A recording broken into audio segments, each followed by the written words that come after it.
Graça e paz, eu sou o pastor Fábio Ferreira e esse é o canal Bíblia Simples.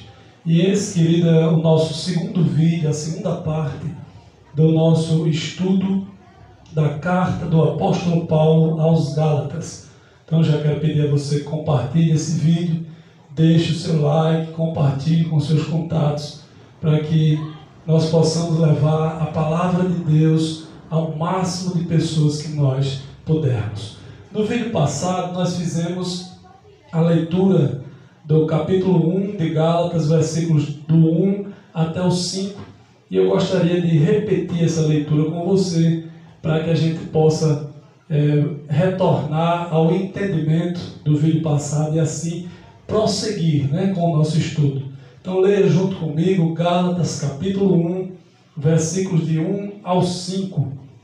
Paulo, apóstolo, não da parte dos homens, nem por homem algum, mas por Jesus Cristo e por Deus Pai, que o ressuscitou dentre os mortos, e todos os irmãos que estão comigo, as igrejas da Galácia.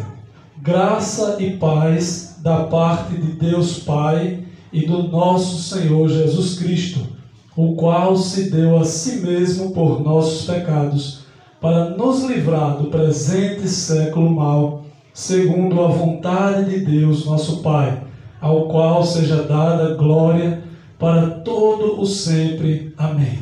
Então no vídeo passado nós fizemos uma rápida descrição sobre o destinatário dessa carta e sobre um pouco também rápido da identidade do escritor dessa carta, quem ele era antes de ser o apóstolo Paulo.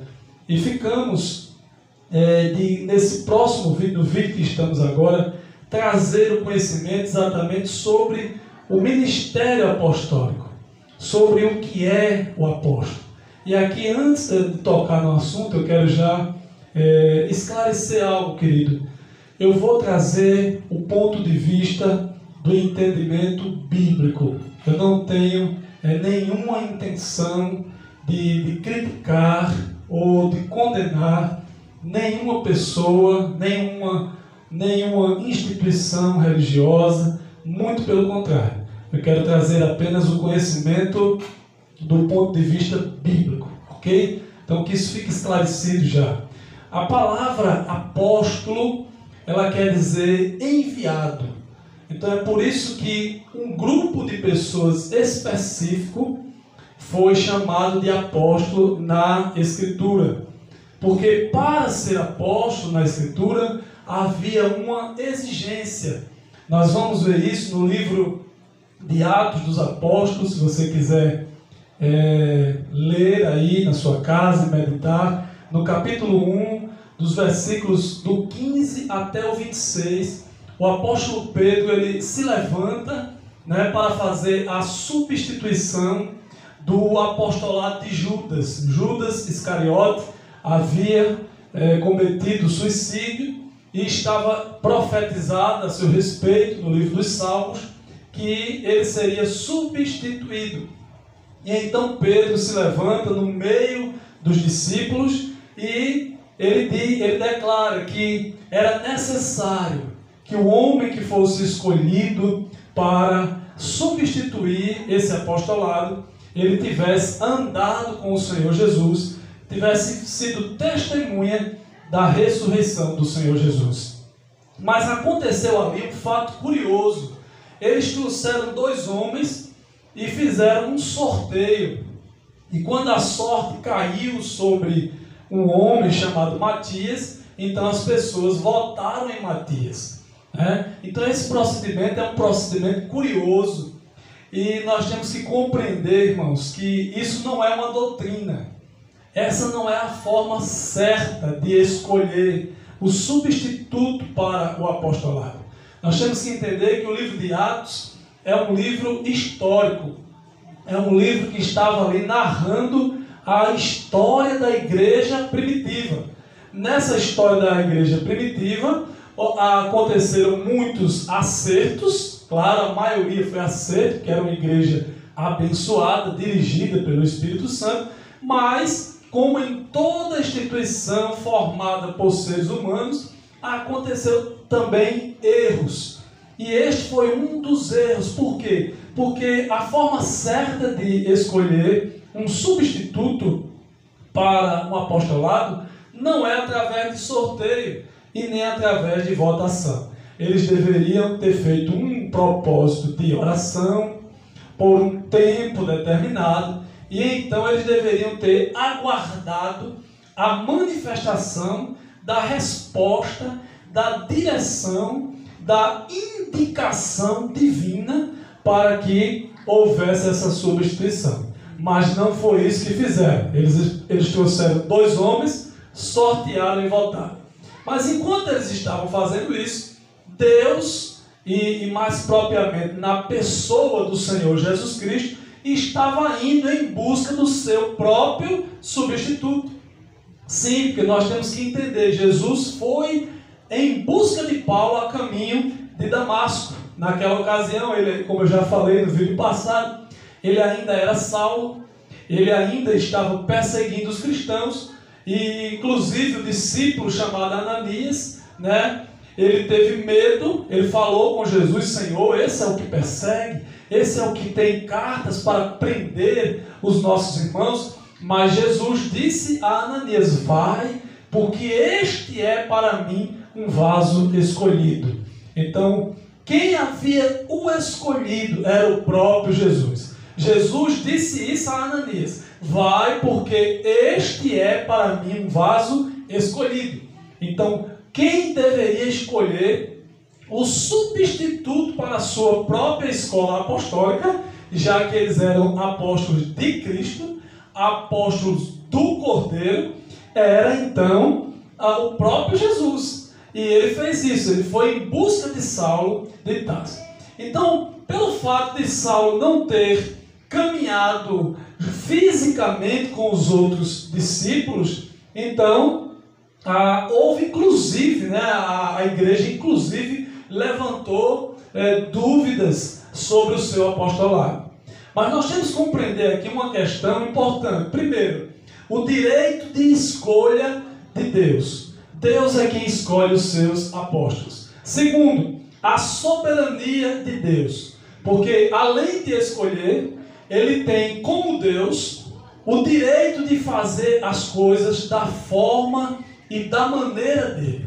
Então ele escolheu uma maneira diferente para escolher o seu substituto. E o que foi que ele fez? Ele chamou a Saulo, ele lhe deu um encontro poderoso, ele foi cercado por uma luz poderosa, um esplendor de glória, ele ficou cego durante 3 dias. Deus chamou um discípulo chamado Ananias, ele foi até onde Saulo estava, orou por Saulo, caíram escamas dos seus olhos, ele voltou a enxergar, e depois ele não foi para onde estava a igreja, ele foi para as regiões desertas da Arábia, e lá ele passou exatamente, irmãos, não é uma coincidência, ele passou exatamente o período de 3 anos e meio, vendo o Cristo ressuscitado, e não somente ressuscitado, mas vendo o Cristo glorificado, de maneira que quando ele vai dar testemunho de si próprio sobre o evangelho que ele pregava, ele vai declarar que não aprendeu este evangelho de homem nenhum, porque o próprio Cristo glorificado, o próprio Cristo exaltado, apareceu a ele num período de 3 anos e meio e o revelou. E além disso, ele teve outras grandiosas experiências, como por exemplo, ele relata na sua carta aos Coríntios, que ele foi arrebatado até o 3º céu, e lá ouviu palavras inefáveis, que não podia sequer repetir, mencionar essas palavras aos homens. Então ele teve muitas experiências apostólicas, muitas experiências grandiosas, espirituais e poderosas. Então nós compreendemos que a exigência bíblica para um apóstolo, para uma pessoa ser apóstolo, é que ele tinha que ter sido testemunha da ressurreição de Jesus Cristo. Tinha que ter visto o Cristo ressuscitado. Tinha que ter visto o Cristo glorioso, glorificado, após ter vencido a morte. E aí fica uma pergunta para os nossos dias, né? Para a nossa vida e a nossa meditação. As pessoas na nossa geração que receberam o título de apóstolos, elas viram a Cristo ressurreto, glorificado. Irmãos, não há sentido hoje no ministério apostólico. Como eu já disse, o meu objetivo não é criticar, porque eu compreendo que existem nos nossos dias dois tipos de pessoas que se auto-intitulam ou que receberam, né, da instituição religiosa ou dos homens ou da igreja evangélica o título de apóstolo. Existem aqueles que de bom coração e com uma falta de compreensão e revelação dos textos bíblicos aceitaram simplesmente esse texto. São homens de Deus, homens de bom coração. Não cabe a nós fazer nenhum tipo de julgamento. Esse não é o nosso objetivo. Mas existe também na nossa geração, e você já deve com certeza ter observado isso, apóstolos fraudulentos, pessoas que são falsos profetas, que são enganadores, que têm ensinado um falso evangelho, um evangelho prostituído, um evangelho adulterado, um evangelho modificado, e esses têm consciência de que jamais foram chamados por Cristo para o ministério apostólico. Então, tendo feito essa separação, eu quero também levar você à maturidade espiritual, porque muitos na nossa geração têm medo de falar sobre esse assunto. Porque os apóstolos, né, da nossa época, eles geralmente detêm um poder financeiro muito grande, geralmente eles detêm as grandes, né, instituições, e geralmente eles também são detentores das grandes maldições, ou seja, eles dizem, né, ai daquele, usam textos do Antigo Testamento para dizer, ai daquele que tocar no ungido do Senhor. Mas eu quero trazer a você uma compreensão bíblica. No livro do Apocalipse, no capítulo de número 2, versículo 1 e 2, Jesus escrevendo as 7 cartas, você pode conferir aí na sua casa, onde você estiver com a sua Bíblia, Jesus escrevendo as 7 cartas às igrejas da Ásia, a sua primeira carta foi dirigida à igreja de Éfeso, e ele começa fazendo, como ele fez em todas as cartas, primeiro elogiando aquilo que havia de bom na igreja. E ele vai falar com a igreja de Éfeso, que conhece o seu trabalho, as suas obras, que ele admira isso, ele elogia isso. E tinha uma característica na igreja de Éfeso. Eles haviam colocado à prova os que se diziam apóstolos e não eram. E havia os achado mentirosos. Então a gente vai entender duas coisas bastante importantes nesse texto. A primeira é que essa auto-intitulação de apóstolo não começou nos nossos dias, já é uma prática antiga. Você vê na igreja de Éfeso, na igreja na Ásia Menor, na época do Apocalipse, ou seja, mais de 2000 anos atrás, já havia esta prática. Uma outra coisa importante que aprendemos é que a posição da igreja deve ser de provar aqueles que se dizem apóstolos e não são. Nós não devemos ter medo de tratar sobre esse assunto. Não devemos ter medo de falar sobre esse assunto.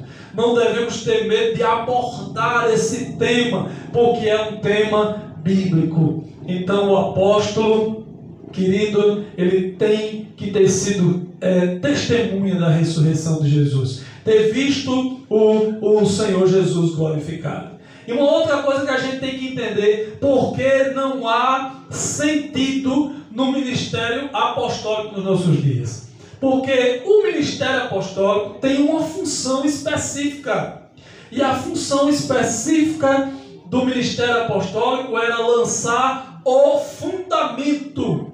E a palavra de Deus diz, não se pode colocar outro fundamento além do que já está posto Cristo Jesus. Então, eles eram responsáveis por lançar o fundamento. Por quê? Porque eles haviam sido testemunhas oculares. eles haviam visto, eles haviam andado com Jesus. E Saulo, que se transformou em Paulo, ainda mais gloriosamente tinha sido testemunho do Cristo glorificado, do Cristo, o Cristo que apareceu a ele várias vezes e se revelou a ele, revelou o Evangelho a ele. Era um Cristo glorificado. Então, eles podiam lançar o fundamento. Por quê? Porque o apóstolo João, por exemplo, chega a dizer: nós falamos daquilo que vimos e ouvimos. Ele chega a dizer: eu toquei no verbo de Deus. O verbo se fez carne. O apóstolo João chega a dizer isso. O verbo se fez carne e andou entre nós. E vimos a sua glória. Então eles foram escolhidos para lançar esse fundamento, porque eles aprenderam de Jesus. E você vai observar essa prática do Evangelho, que Jesus fazia diferença. Jesus ensinava a multidão por parábolas, mas aos discípulos ele explicava e interpretava as parábolas. Por quê? Porque eles eram responsáveis por lançar o fundamento da nossa fé. Então, uma vez, os discípulos chegaram a perguntar isso abertamente ao Senhor Jesus. Chegaram a dizer: mestre, por que o Senhor fala por parábolas às pessoas? E a nós o Senhor explica. E o Senhor Jesus disse a eles: porque a eles não é dado conhecer os mistérios do reino dos céus, mas a vocês é dado conhecer. E por que a eles era dado conhecer? Porque eles seriam as testemunhas, porque eles lançariam o fundamento da nossa fé. E por finalizar esta questão, para que no próximo vídeo nós já possamos avançar no nosso estudo, já entremos em outro tema, eu ainda quero trazer uma passagem bíblica à tona, que é muito falada nos nossos dias, e na maioria das vezes é a justificativa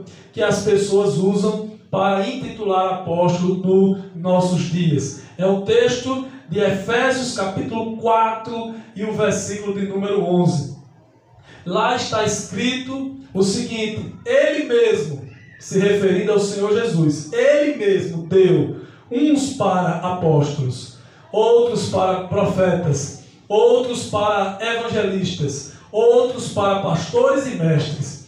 Então, tem sido usado esse texto com a justificativa para sustentar o ministério apostólico nos nossos dias. Mas, queridos, isso é uma questão de uma má interpretação. Por quê? Porque a interpretação que temos desse texto pela maioria das igrejas nos nossos dias é que aquilo ali é uma hierarquia. Ou seja, que o apóstolo é o maior, o profeta é o segundo maior, o evangelista o terceiro, o pastor o quarto e o mestre o quinto maior. Mas o que o texto está falando ali não é nada de hierarquia. O contexto ali é a edificação do corpo de Cristo, a construção do corpo de Cristo. E o que existe ali é uma cronologia. O verbo está no passado, ele mesmo deu. Jesus deu no passado. Deu primeiramente. Então é ordem de chegada e não é ordem hierárquica. Não é hierarquia, é ordem de chegada. Ele mesmo deu primeiramente os apóstolos, depois profetas, depois evangelistas, e hoje na nossa geração, o grupo que ainda está em atuação, pastores e mestres. Por quê, queridos? Porque primeiramente veio o apóstolo, pelo motivo que eu já mencionei neste vídeo, porque o apóstolo tinha a função de trazer o fundamento. Então não se constrói uma casa começando pelo telhado, se constrói uma casa começando pelo alicerce. Então os apóstolos vieram para lançar o alicerce e depois vieram os demais ministérios ao longo do tempo. Então a ordem desse texto não é hierárquica, é uma ordem cronológica. Então, que fique, mais uma vez eu esclareço, não tenho desejo de criticar nenhum tipo de instituição ou pessoa, de forma nenhuma. mas trazendo a você o entendimento bíblico. Os apóstolos foram aqueles 12, e depois que Judas faleceu, os homens tentaram substituir, colocar Matias através de um sorteio e de uma votação, mas o próprio Cristo foi em busca do seu substituto, o substituto que ele desejava, e este foi o apóstolo Paulo. E isso é comprovado não só por esse entendimento, mas também pelo fruto, né? Paulo passa a ser o apóstolo que mais escreveu no Novo Testamento. Então, ele tem mais livros do que todos os apóstolos juntos. Coube a ele a tarefa mais pesada, vamos dizer assim, do fundamento, que foi lançar doutrina sobre a igreja gentílica, ou seja, a igreja de todas as nações, porque quem é nascido em qualquer outra nação que não é Israel é gentio. Por isso Paulo recebe esse título na Bíblia, o apóstolo dos gentios. E nós, que somos brasileiros, portanto, não somos israelitas, pela carne, então Paulo é o nosso apóstolo, o apóstolo dos gentios. Eu espero que esse vídeo tenha elucidado isso na sua mente, tenha trazido luz, tenha trazido entendimento, tenha trazido esclarecimento em nome de Jesus. Então que Deus abençoe a cada um de vocês em nome do Senhor Jesus. Deixe o seu like, compartilhe esse vídeo. Esse é o canal Bíblia Simples, simplificando a Bíblia, levando a Bíblia a uma linguagem que você e qualquer pessoa pode entender. Deus abençoe em nome de Jesus.